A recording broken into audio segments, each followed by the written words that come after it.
अस्सलाम वालेकुम everyone, my name is Hamid Hussain और आप देख रहे हैं कॉमर्स ऑनलाइन फॉर्मेशन का। ये हमारा लास्ट क्वेश्चन है और इसके बाद के तमाम सवालात अब आप खुद बआसानी कर सकेंगे एंड आई एम 200% श्योर कि आपको अब तक सवालात को करने में कोई भी परेशानी नहीं आई होगी।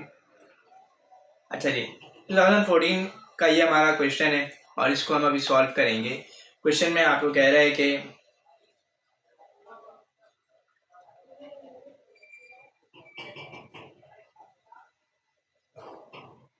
अशर एंड नसर, ये दो बंदे हैं और इनकी आपको बैलेंस शीट दे दी गई। ये कह रहे हैं on this date they decided to merge their business and form a partnership under the name and style of Ashar and Nasar partnership and decided as answer mister Ashar contributed 1/4 his cash. अभी देखो अशर का total cash कितना है 1.5 लाख, लेकिन वो contribute कितना कर रहा है 1/5। इसका मतलब क्या है कि अगर मैं कैश का 1/5 रखूं तो ये मेरे पास आता है 30,000।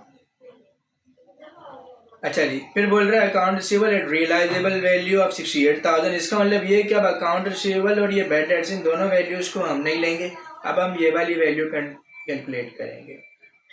फिर बोल रहा है ऑफिस सप्लाईज 30,000। इसका मतलब अब ये भी ऑफिस सप्लाईज वाली वैल्यू नहीं लेंगे अशर की। और फिर बोल रहे हैं building at agreed value of 1,60,000। तो इसका मतलब ये बिल्डिंग की जो वैल्यू है वो हमने ये वाली लेनी है। फर्नीचर लेना है बुक वैल्यू पर। इसका मतलब ये कि 77,000 में से 3,000 को हम क्या कर देंगे, माइनस कर देंगे, तो हमारे पास 74,000 आ जाएगा। And mister Ashar paid 1/4 his liability from private fund. इसका मतलब ये 1/4 पे कर रहा है, तो कारोबार में कितनी बच जाएगी, शाबाश, कारोबार में बच जाएगी आपके पास 3/4, जो कि बनता है 45,000। क्यों? क्योंकि 1/4 क्या कर रहा है, पे कर रहा है। जो पे कर रहा है वो खत्म हो गई, जो बच गई वो 3/4 है। 1/4 पे कर रहा है, यानी टोटल 4 हिस्से हैं लाइबिलिटीज के, ठीक है, 4 हिस्से हैं और उसमें से एक हिस्सा क्या कर रहा है, पे कर रहा है। टोटल 3 हिस्से रह गए। अब 3 हिस्से कैसे निकालेंगे, 3 को मल्टीप्लाई कर देंगे 60,000 से, डिवाइड कर देंगे 4,000 से। चलो जनरल एंट्री बनाते हैं। कंपनी का नाम आपको यहाँ पर बताया गया है कि भाई क्या है, अशर एंड नसर पार्टनरशिप। तो आपने लिख दिया अशर एंड नसर पार्टनरशिप। आप क्या बना रहे हैं, जर्नल। आपने कहा date, particular, post reference, debit और क्रेडिट। अब आपके पास देखें डेट क्या है, डेट बता दी गई है 2014 मार्च की 1। कैश सबसे पहला आपके पास यहाँ पर है और ये 30,000 लेंगे। क्यों लेंगे? क्योंकि वो 1/5 कंट्रीब्यूट कर रहा है अपने कैश का, ठीक है। तो कैश आपने का 1.5 लाख टोटल कैश है और उसका 1/5 कंट्रीब्यूट कर रहा है, जो कि बनता है 30,000। कैश के बाद आपके पास दूसरी चीज़ बता रहा है अकाउंट रिसीवेबल, जिसकी रियलाइजेबल वैल्यू वो बता रहा है कितनी है, 68,000। आपने वो वैल्यूज अकाउंट रिसीवेबल की 68,000 वो भी यहाँ लिख ले। अच्छा जी, इसके बाद वो बोल रहे हैं कि अकाउंट रिसीवेबल 68,000 है। फिर बोल रहे हैं ऑफिस सप्लाईज आपके पास कितनी है, आपने कहा ऑफिस सप्लाईज आपके पास कितनी है 30,000। बिल्डिंग वो एग्रीड वैल्यू पर ले रहा है। बिल्डिंग कितने की है, बिल्डिंग है 1,60,000 रुपये की। फर्नीचर वो बुक वैल्यू पर ले रहा है। फर्नीचर की बुक वैल्यू कैसे निकालेंगे, फर्नीचर आपके पास है 77,000 को उसमें से अलाउंस फॉर डेप्रिसिएशन माइनस कर देंगे, यानी 77,000 माइनस 3,000, तो यूँ आपके पास 74,000 फर्नीचर की बुक वैल्यू आ रही है। अच्छा जी, अब आपके पास क्या चीज़ रह गई, अब बोल रहे हैं वो लायबिलिटी जो है वो प्राइवेट फंड से पे कर रहा है 1/4, तो पीछे कितनी रह गई 3/4। तो आपने बोला जो अकाउंट पेएबल है आपके पास वो कितना आएगा, अकाउंट पेएबल कैसे निकलेगा, 60,000 मल्टीप्लाई बाई 3 डिवाइडेड बाई 4, जो कि 45,000।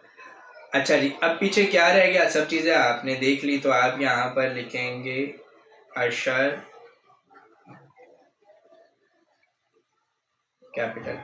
अब ये अशर कैपिटल कितना है, ये कैसे कैलकुलेट करेंगे, ये तमाम एसेट्स हैं इन तमाम एसेट्स को प्लस कर देंगे, लायबिलिटीज़ में से माइनस कर देंगे, कैपिटल आ जाएगा, कितना आ जाएगा ये आप मुझे बताएंगे।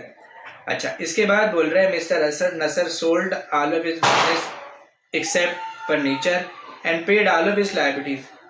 ये invested furniture in the partnership at book value, यानी अपने सारे एसेट्स बेच दिए और सिर्फ क्या इन्वेस्ट कर रहा है कारोबार में, इन्वेस्ट कर रहा है फर्नीचर।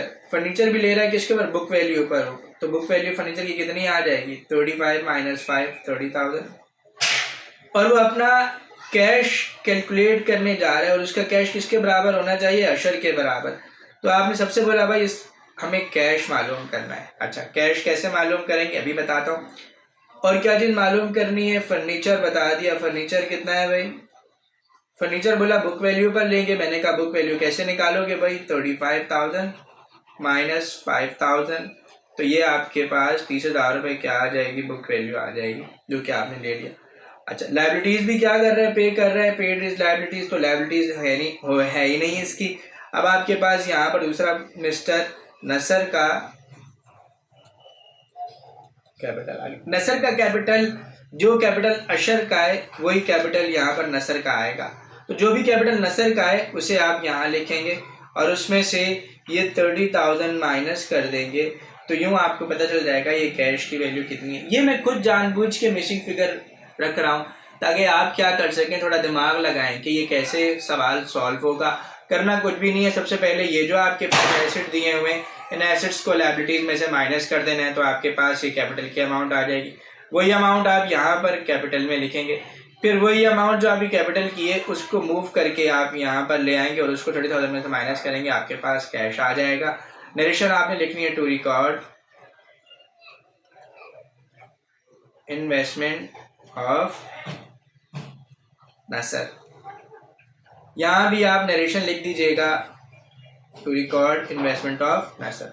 तो दैट्स इट फॉर टुडे। हमारा ये सवाल भी आज का ख़त्म हो गया। उम्मीद करता हूँ आपको तमाम सवाल समझ में आए होंगे। आपको घबराना बिल्कुल भी नहीं है। तमाम क्वेश्चंस पास से पढ़ के जो है वो मैंने ऑलमोस्ट जो डिफरेंट रिक्वायरमेंट है वो सॉल्व कर दिए, आपको सेंड कर दिए। आप पेपर में इनको कॉपी में लिखिएगा और खुद से इनको सॉल्व करने की कोशिश कीजिएगा। कोई भी प्रॉब्लम आप डेफिनेटली कैन आस्क मी। अपना बहुत ख्याल रखिएगा। टिल देन, अल्लाह हाफिज़।